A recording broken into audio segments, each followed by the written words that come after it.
Hi everybody, and welcome to the Chapter 12 group of JMC 1011. We will present material from Chapter 12, Media Economics. We can all agree that media economics isn't the most popular topic to present, but we will present this topic in the most interesting way as possible. My homeboy Will, take it away. Alright guys, we would like you to look over the chapter and familiarize yourselves with a few key topics such as the different ways in which media makes money should be fun. Global markets and specialization should be fun. The different social issues should be fun. The differences between monopolies and oligopolies and their roles, that'll be fun. And touch upon the internet's role in the economy. And besides that, take it away, Rithy. Some questions for thought. Why is Newsweek going out of print? Why are newspapers currently being circulated only 3 or 4 times a week? Why is every media platform losing money except for social media sites and the internet? In addition to what Will and I said, we have a smashing cool interview with John Loftman. Everyone knows him. At the site of the Metro campus of Tri-C. Thank you. All right, I'm here with John Loftman. He is a broadcast meteorologist. He has been for about 3 decades and something of an expert on the field of media economics, and he's very familiar, so he should give us a pretty informative interview. How you doing, John? I'm great, Nick. Thanks. You got your audio levels all set? Yeah, should be good. Okay, so, very good. All right. I just got a couple of real basic, pretty general questions for you. If you could answer them for me, that'd be great. Happy to try. As far as, how do you consider, our book gives us a lot of definitions and a lot of history of the economics of media, but I was hoping to get from you possibly, what's the state of the economics of media today? What are people dealing with right now today? Just have to understand the primary objective of commercial media is to generate advertising dollars, revenue, making money. It's a business. That's what it's all about. No matter what medium you are in, you are trying to make money. Keep your bottom line as tight as you can and your profit margin as large as you can. If you understand that, you'll understand the business. That's the bottom line. That's it. That's what people are into. Great. In this point in time, who's spending the money?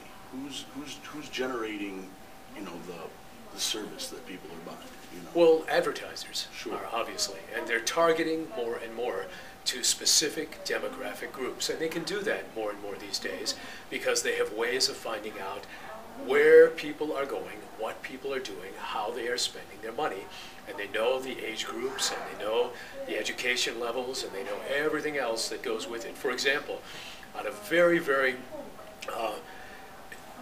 focused scale, I have a son who is a runner. He has an iPhone that he dials into a radio station on, and the radio station records, and the iPhone records the fact that he's listening to this radio station and he's running. And so there are commercials that are geared toward runners specifically because the advertiser knows that this person is running. And they may say to him as he's running along, listening to this radio station, hey, it looks like you're exercising right now. Maybe your feet are a little sore. Maybe you'd like to consider buying Dr. Scholl's. That is as targeted as you can possibly get. They're hitting somebody right at home doing exactly what they're doing. Now, on a broader scope, you throw something out there like a car commercial on a TV station, and the dealership may be in Mentor, but you're still getting a spray that goes to Akron and goes out to Lorain and Elyria. Are people going to drive from Lorain and Elyria to Mentor? Probably not. But you're trying to do a widespread and get your name out there. So there are different ways that each of the media are trying to target specific demographic audiences. And they're trying to do it in a way that is most cost effective to them. This is like nearly unprecedented. I mean, with being able to target, like you said, your son and to sell him shoes while he's running. I mean, this has never been done. No, it's never been done. It's a brand new experiment, and more they're discovering that there are people who like cats, and therefore there's a cat channel on the cable that is all about selling products that have to do with cats. You can really narrow down your target demo if you're an advertiser these days with all the media that there are out there. And so many in broadcasting where I've worked. I began with 3 channels: ABC, NBC, CBS. There was this big a pie, and it was cut into 3 pieces. And information dissemination was given to most people through that medium, television. That's how they got it. Now, you've got the handheld device where you can get the radar, you can get the stock market, you can get the sports score, you can get the latest news. You don't have to wait for 4, 5, 6, 10, or 11 o'clock to get it. And so those folks on the TV stations locally have to find some other way, a way of infotainment that will afford people the opportunity or the focus to keep their eyes on the television screen from this commercial set to this commercial set. So basically, talent are all about keeping people watching this commercial and then segueing them into this commercial segment. It's really all about money. Yeah. Advertisers, they drive it all. That's kind of leads into another question I was going to ask. Who is, who's making the money? Who are these advertisers? Who's employing these advertisers? Who's looking for these people? Who's sending out the ad that tells you to buy your shoes while you're running? Who's sending it out? Advertising agencies. Yeah. And they know how to target because they know who's doing what when. We are now affording people, businesses, the opportunity to find out how we are living our lifestyles. When you go into Giant Eagle and you swipe your card, there is a record that you, Nick, are a regular buyer of, let's say, yogurt, okay? Now, that information can be sold. It can be sold to somebody who sells yogurt. They say, hey, here's a good candidate to buy yogurt. Why don't you target on him and the gazillion other people who regularly buy yogurt from Giant Eagle? And so Giant Eagle sells that group to someone who, for example, sells yogurt. It's just as simple as narrowing down to the people who are most likely to buy your product. Sure. So it's really, I don't want to say mutually beneficial relationship, because when you're being barraged with ads 24/7, not everybody's into that. But I mean, you kind of did it to yourself in a way, just through your buying purchases and your online stuff you're doing on the internet. Well, yeah, it's the only way that they can generate, that is, the media can generate revenue by selling advertising. Now, we have the beauty of things like TiVo. You can record something. I watch, about the only TV I watch is Jeopardy. Jeopardy is about 15 minutes of programming, and the other 15 minutes is advertising. So I will start recording Jeopardy at 7:30 when it comes on, and if I want to sit down and watch it, I watch it at 7:45, because I can zip right by every commercial and just watch the programming portion. Now, are the advertisers happy about that? No. Do they know that that's happening? Of course they do. And so they just try to find other ways that force people to see their products. Right. One of the ways is by putting those products into the programming itself. You watch a movie and there's Pepsi cans all over the place. There are Chevys all over the place. A TV show will have Apple computers all over the place. Somebody has paid the programming people, the people who have put together the content, to put those products in the programming. Now it's inescapable. You can't TiVo past that, or else you'll miss part of the program. But again, advertising drives it all. Yeah, that's nothing new, but we really do seem to be seeing more and more of that product placement and that kind of underlying theme of selling products while you're enjoying your television. Exactly. Crazy. All right. You've been in the field a long time. You're familiar with media economics. What type of opportunities could experience in this field present somebody who's interested in it? I hate to paint a gloom and doom kind of a picture, but because every one of us has a phone with a camera in it that will record video, people are very comfortable with being on camera. They don't have any problem. They put all kinds of stuff on Facebook and other social media sites. And so the allure of being on television, which 30 years ago was something like, TV, oh my goodness, there's a camera rolling, I'm on TV. People don't have that anymore. People are very used to folks walking up to them, sticking a microphone in front of them and asking them for a soundbite, or putting them on camera to do something. So, you want to get into broadcast media, you want to get into radio, television. You are one of many people who are now very comfortable in media that at one time, 20, 30 years ago, was for people who were well practiced in it, and no one had an opportunity to do it. The pie keeps getting smaller. That is, radio, television, Sirius, radio. We have so many different ways to, you can be in North Dakota and listen to KDKA in Pittsburgh because you can pull it up on your phone and put it on your Bluetooth and into your car. And therefore, the folks in North Dakota who are trying to sell you something as you go down the road aren't going to be able to do it. So you can really hone in on who's where and who's doing what. And as a result, opportunities are becoming fewer and fewer. They'll discover that somebody who wants to be on TV will take very, very little money. Somebody who wants to be on radio will take very, very little money because there's so many candidates out there who feel comfortable and are able to do it that they can pay them a pittance for the opportunity to say, oh, I'm on such and such a radio station, or I'm on such and such a TV station. So it's pretty safe to say that the market's pretty flooded right now, and in order to really make it and have an impact, you kind of have to have something unique about yourself and unique about your abilities to be, stand out. Yeah, and that uniqueness has to continue for a time, because a flash in the pan is wonderful for just that. But when it's become old hat, then people go, oh, well, it's the same old stuff. It's the same old Howard Stern. We know what we're going to get from Howard Stern. We know what we're going to get from Rover and right. Rover's Morning Glory. We know, you can only shock to a certain point, and then eventually it becomes, old hat. So you better come up with something fresh and new, and reinvent yourself every so often. Otherwise, you become no longer marketable. Right.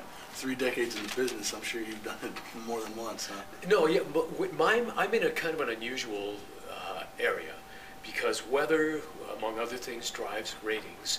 People, for some reason, like to get their weather from human beings, and they like to get their weather from human beings who they hope are credible human beings who have degrees. I have the good fortune of having a master's degree in meteorology, and I'm a weatherman, and so I don't have to have anything special except the ability to convey to people with confidence and sincerity what I think is coming down the pike here in the next week, in the next month, in the next, 24 hours. And so, unlike many others, I have kind of a unique role. But if you're a reporter, if you're an anchor, if you're a sports person, you're not usually afforded that kind of longevity and that kind of latitude. Sure. Great. All right. This might be, I'm not sure if this is, exactly in your wheelhouse, but it's pretty clear that, all forms of print media are losing subscribers or, advertisers, just business in general on a pretty massive scale. The internet seems to be really the only one, and internet organizations seems to be the only one that are thriving in this economy. Do you see anything that these not older forms, but these other forms of newspapers and magazines? Sure. Well, they're expensive to make. They are not timely. And advertisers recognize that. So the Plain Dealer, the Reader's Digest, whatever it is, they are losing readership rapidly. There are so many people who are willing to blog for free about a subject. You want to find out about the stock market, you want to find out about astronomy, you want to find out about almost anything. You can find not just Wikipedia, but a blogger who specializes in whatever it is that you like. You no longer have to go to the Plain Dealer. If you want to find out about political candidates or political issues, you don't have to go there. If you want an op-ed, you don't have to go there to the newspaper. You can just go to a website, someplace that you know. I have a friend who has an online newspaper in Lakewood, He charges nothing for it. He just does it because it's a cool hobby of his, and people in Lakewood can find out all about the politicians in Lakewood, all about the issues in Lakewood, all about what's being built in Lakewood. I mean, just all kinds of things. And that kind of topical blogging, it goes on from city to city to city. So, and it's very timely, it's very quick. You can get it up, 5 minutes after something happens, you can get it up on the internet. You don't have to wait for next morning for the paper to come out. And so, the papers recognize that, and they're losing readership quickly. I mean, do you see any way for them to turn that around and possibly, get some of that money back, get some of those people back, or is it we're kind of past that? If I could come up with that, I would be a very valuable person. I don't know. I talked to my friends. I was a member of the board of the Society of Professional Journalists here, the local chapter in Cleveland, for a number of years. And print media and electronic media and all of us were just desperately trying to find out how we could keep our media, our individual mediums alive. And if we came up with that, that would be an elixir that would be very, very marketable. Indeed. Yeah, things are definitely changing. There's no doubt about that. Yeah. On that topic, are you familiar with any up-and-coming organizations that are making an impact in media? Who's on the forefront of what's going on? Who's making an impact? There are a lot of organizations that are making an impact. It depends on the particular interest of the individual. If you're into the stock market, you can find all kinds of different niche areas where the stock market is spoken about.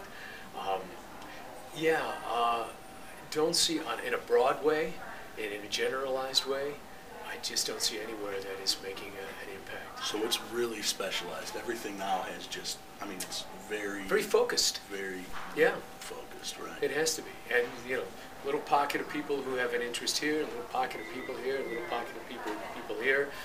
And the advertisers focus on their pocket. Sure. And, that's what it's become. That's what it's come down to. And, of course, that means that the revenue becomes slimmer and slimmer all the time. Right. So, if your little pocket is the stock market, then you can, you're only going to get the folks who are interested in the stock market. One of the guys who is doing well is Clark Howard. He is, we're bad economic times. He's an advice guru. He has a radio show that's on for about 3 hours, syndicated across the nation.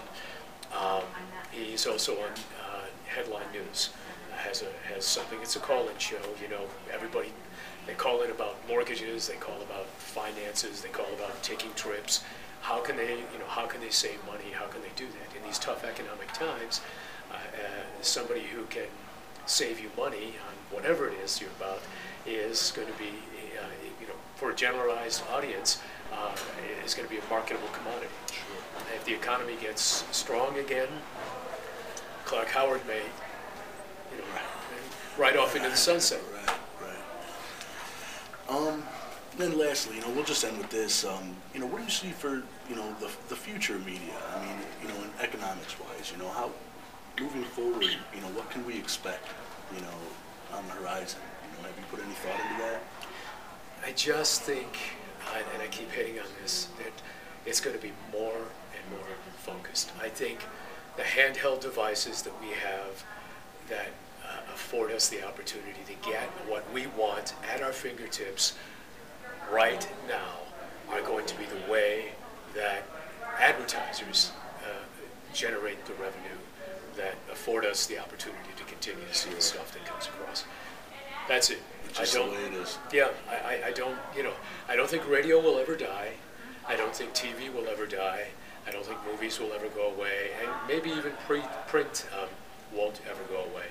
But they'll become so localized that they'll be focusing on the thing that they, the people in their immediate area.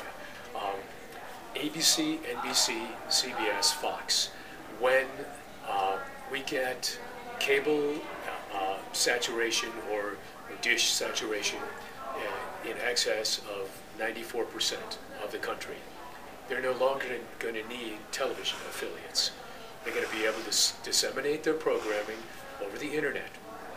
And you can watch your favorite television show at whatever hour of the morning you want to, and you can do it commercial free on that screen, that 36 or 42 or 50-inch screen in your family room, because you've got a VGH cable hooked up to your computer and you're watching it there.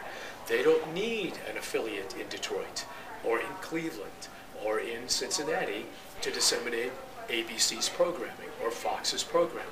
So those locals are going to have to start more and more to focus on local news, local news, local news. So you begin at, I know this is more than you want, but 4:30 in the morning, you can turn on the television and you'll get 4 local television stations giving you local news. And that will go all the way up until, in the case of Channel 8, all the way up to 9 o'clock in the morning. And then we pick it up with another station at 11 o'clock doing a newscast. And then there's the 12 o'clock news. And then there is a news entertainment show that begins at 1. And then you can pick up with the 4 o'clock news on the CBS affiliate, and 5 and 6, and the 7 o'clock news. And then there's a couple-hour break, and then you can pick up with the 10 o'clock news and the 11. It's all local news. Right. There's only so much of it. And so, but the local stations recognize that that's the only way that they're going to generate revenue. And if they buy syndicated programming, that's going to cost them. When they have bodies in the station, they can just keep feeding out the same thing. So the 4 o'clock news is the same as the 6 o'clock news, but it's a different audience. Nobody's going to sit down in front of the TV watching the news for more than an hour.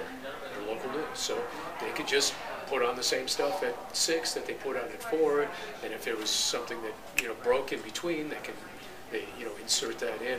And breaking news, you may have noticed, goes on for days. Right.